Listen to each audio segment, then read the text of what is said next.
नमस्कार दोस्त लोग, कैसन बानी जा रउआ लोग। मस्त बानी जा, एकदम सावन के एकदम आनंद लेते जब बहुत सुंदर सुंदर गाना आवता मार्केट में। सारा सिंगर लोग के बहुत ही खूबसूरत खूबसूरत गाना आवता इस बार। वही में आज सुबह सुबह दू गो ब्लास्ट गाना आइल बा, एगो पावर स्टार पवन सिंह जी के और एक ट्रेंडिंग स्टार खेसारी लाल यादव जी के। दोनों गाना मजनुआ पे बा। अब दोनों गाना के अपन अपन बा, मिठास बा अलग अलग। दोनों के मिजाज अलग अलग बा।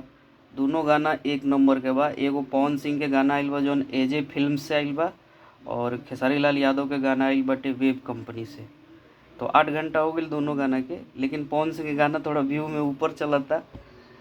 खैर, थोड़ा खेसारी लाल यादव के फैन भी थोड़ा गाना पे ध्यान देवे।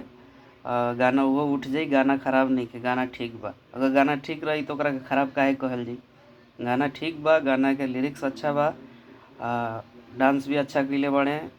एक्टिंग बहुत बढ़िया बा, लड़की के काम भी अच्छा बा। बहुत ही मतलब कुल मिला के गाना ठीक बा, अच्छा बा। पवन सिंह के गाना तो खराब होइबे ना करेला। पवन सिंह के गाना तो हमेशा से बढ़िया रहेला। तो गाना के ढेर सारा प्यार आशीर्वाद देवे के बा। मजनुआ दोनों आदमी मजनुए आइल बाटे एकदम। बोलबम के गाना बा, एजे फिल्म्स पर जाई, पवन सिंह के गाना के देखी, एंजॉय करी। और अपन राय कमेंट में ज़रूर बताएं कि केकर गाना ज़्यादा अच्छा बा, पवन सिंह के या खेसारी लाल यादव के। तो love you all, like share and subscribe, thank you.